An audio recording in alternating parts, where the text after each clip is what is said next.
You're listening to the Empowered Divorce Podcast, where you practice being the chooser in your life again, one day at a time. Thanks for joining me.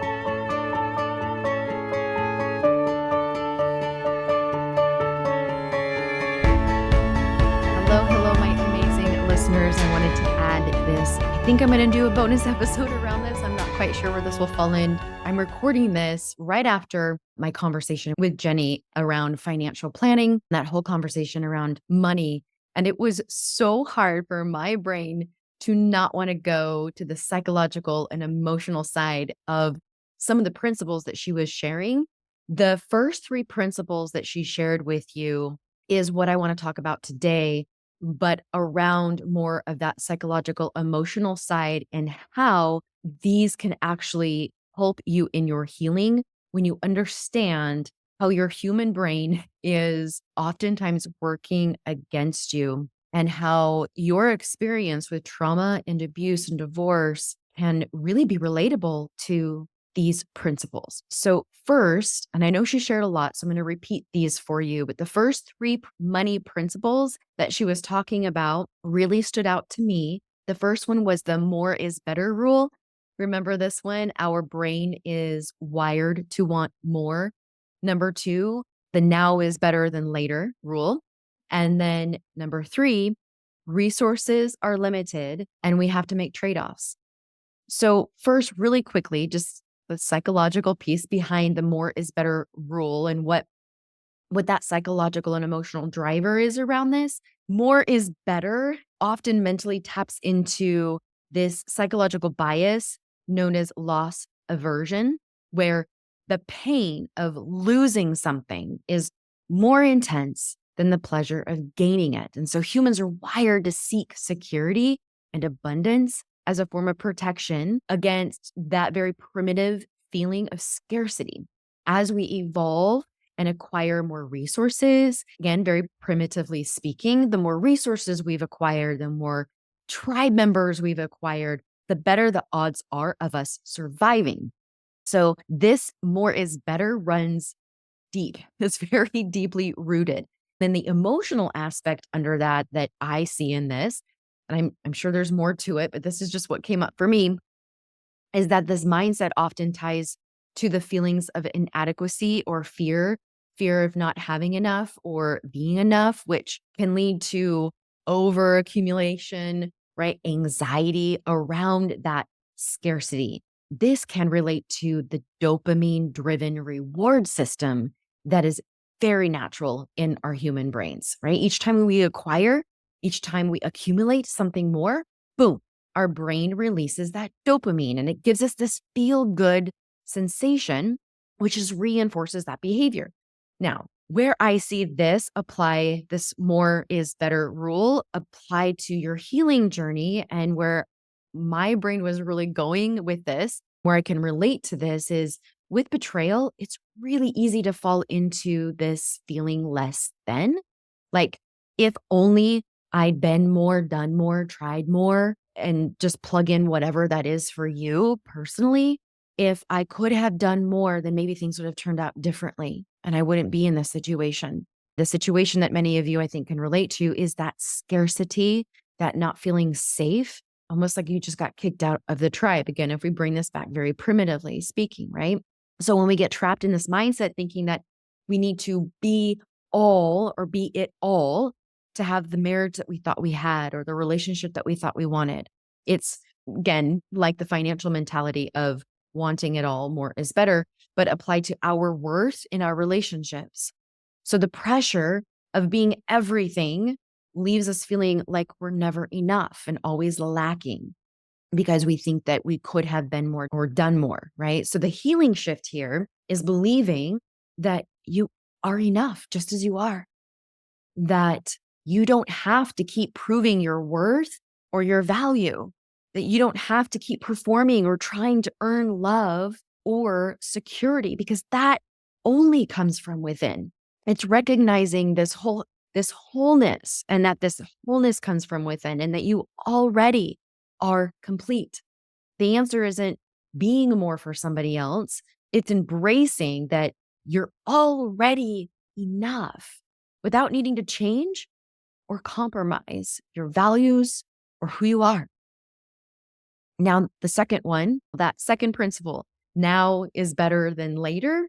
This is going to show up as that immediate, right? This is that impulsiveness, that immediacy. It is playing on our tendency as humans to value the immediate reward over a future benefit. And so we make long-term, and so again, in the financial aspect, we make long-term financial plan.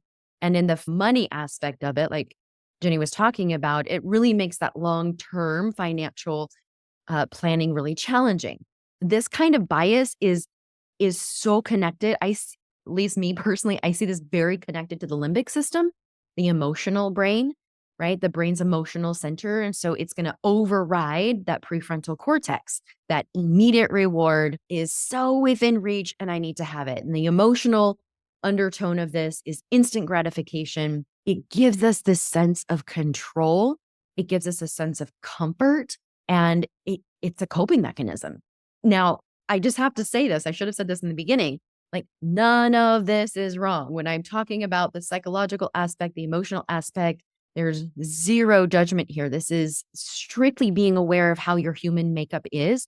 That's why my brain kept going to the psychological and emotional piece. I'm like, oh my gosh, I can see why these are three money principles to be aware of, because this is how we're wired as humans. It just makes sense. And for me, it helped me as I was listening to Jenny, it just helped me judge myself even less when I understood the psychological and emotional aspect of it. Like, oh my gosh, the more I'm aware of my tendency to live here primitively, then I can also move out of it when I step into choice. Now, with this now is better than later principle, when I was thinking about this, not so much in finances, but in your healing journey and with what y'all have been through, I really think this principle is about wanting things like healing now, comfort now, resolve, answers, justice now. We don't want to wait. And we don't want to wait for the healing. That term healing journey can make a lot of you nauseated at certain points, right? When you hear me even talk about it, it's a journey. Like, what? I want it now. I want this pain. I want this suffering, this hurt, this grief. I want it gone now. I cannot tell you how many times I see this show up in my clients, especially in consultations. They want to know that I'm going to make the pain go away, that I can help them make that go away because they are so stuck in it or they're sick and tired of feeling it. So this now healing, right? Now pleasure is better than waiting. When we're hurting, we want to feel better now. We don't want to sit with the pain. We don't want to wait for the healing process or go through that grief, right? We just want the suffering to end. This is pure limbic system territory here. Our emotional brain is kicking in, pushing us to escape the pain, to get immediate relief, make the hurt go away. So just like with the money, if we're choosing that quick hit of $10 now, and it might cost us $100 later if we invest it or wait. Just like with rushing, right? We're rushing to feel better without working through the pain. It's costing us more down the road. In healing, the quick fix, that's going to come in avoiding, resisting, or reacting to our emotions.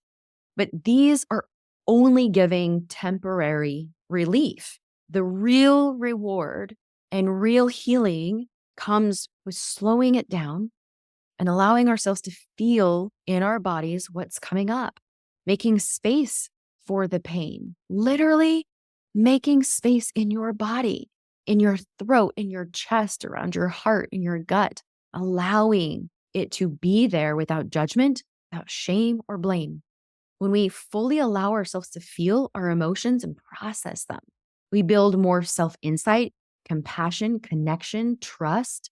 This deeper, more long-lasting reward is going to come. It's going to be stronger. It's going to make you stronger. You're going to have a way more trusting relationship with yourself rather than wanting it now and believing that that's better. Okay, and then the last one that she shared, remember, was resources are limited and we have to make some trade-offs. When I heard her talk about this one, what came to mind is psychologically this principle that taps into the reality of limited control especially after betrayal. When you experience betrayal, abuse, control has been taken. You've been limited in what you have agency over. And it shatters your sense of agency and control and autonomy. And we can get in this cycle of searching for more and more and more control over things, over people that ultimately really are beyond our influence. And yet, when you feel this lack of control because it's been taken from you, then we can go into this control spin cycle, if you will. And a really critical part of healing is recognizing where your power truly lies. And that is in your choice, in your values, and in your boundaries. And so psychologically, this can be a shift from external control to internal empowerment. The trade-offs, we're going to make trade-offs based on what brings us closer to our true self and away from these illusions that we might be clinging on to around this idea of control. And emotionally, I also thought of, when she was talking about this principle, I thought of the principle of acceptance, which can really feel like grieving and letting go. It's really difficult to accept. Remember, acceptance is not the same as approval. I'm not talking about approving what's happened to you, but accepting the reality around it. And so trade-offs might involve accepting losses, whether those are comforts that come from the past relationship, the idea of what could have been, or even the emotional attachments that we still feel, accepting the loss around that. But in accepting this, we gain also some really powerful things. This is the trade-off. We gain more of an authentic relationship with ourselves because we're able to live more in alliance with our values and in integrity when we're out of this unhealthy, destructive relationship. We step into a place of where we're refusing to compromise for the illusion of security and attachment. It was an illusion of it, hence the control. I left and traded my home in Kentucky that I loved for freedom in Arizona. These trade-offs can remind us that we need to stay rooted to our values and our boundaries and really refuse to compromise for that sake of attachment. Acceptance isn't about giving up, not at all. It's about making choices that honor who you are and who you want to become, letting go of what you can't control and who you can't control. The trade-off is valuing yourself enough not to trade your integrity for, again, that illusion of security. That's really what showed up as she was talking. My brain went right over to that side of the spectrum and how being aware of how these principles, and when she says money principles, right, it's being aware of how our humanness, our human brain that's designed in such a primitive way that can keep us from having a healthy relationship with money. But I think when we apply this to our healing journey, we can see how sometimes when we're in these different states, these mental states can keep us from having a healthy relationship with ourselves and ultimately cultivating a healthy relationship with other people. So I hope that made sense. I hope that helps. I really loved the conversation I had with her. Ultimately, whether it's about money, whether it's about a new relationship, about your future, about what you're going through, the more awareness you have around yourself, around your human brain, how it's showing up, and ultimately giving you the results that you're getting, then stepping into your empowerment, your ability to choose how you want to think and feel about all of it. This is how you start to create the life that you want, because you can. Take care, everybody. I want to talk about holiday triggers. And you know what? Money can also be a trigger. Whatever the trigger is, whether it's children going with the ex a little bit more, a little bit longer time over the holiday breaks, whether it's you're running into family, friends that just really don't understand your journey, your healing, and what you're going through right now. Triggers that are coming from holiday traditions that you no longer share with someone. One thing that I just want to remind all of you is to prepare for these triggers, manage them, and take control over them. This is how you help empower yourself through a really difficult, challenging season that we're about to experience. I've talked about putting together a trauma kit before. And I know that sometimes putting that together can also be triggering, which is why I put a bunch of these kits together for you. You just have to click and I'm going to send you one. Head over to amiewoolsey.com. I'll put the link in the show notes. Go over to Swag Shop and get your trigger kit today. All things that help you access your 5 senses. And when you do, it helps bring you out of that future fear or the past fears and bring you into the present moment so that you can stay connected with yourself, with your emotions, and what's showing up real time. That episode I did on staying in your window of tolerance, this is what we need to practice doing. And this is our responsibility to do, helping ourselves to heal from these trigger and these trauma responses that naturally and understandably are going to arise this time of year. So if you want to make this part a little bit easier, not have to think about putting something together, you can even add to this kit. Head over to amiewoolsey.com, click Swag Shop, click the trigger kit, and I will send you yours today.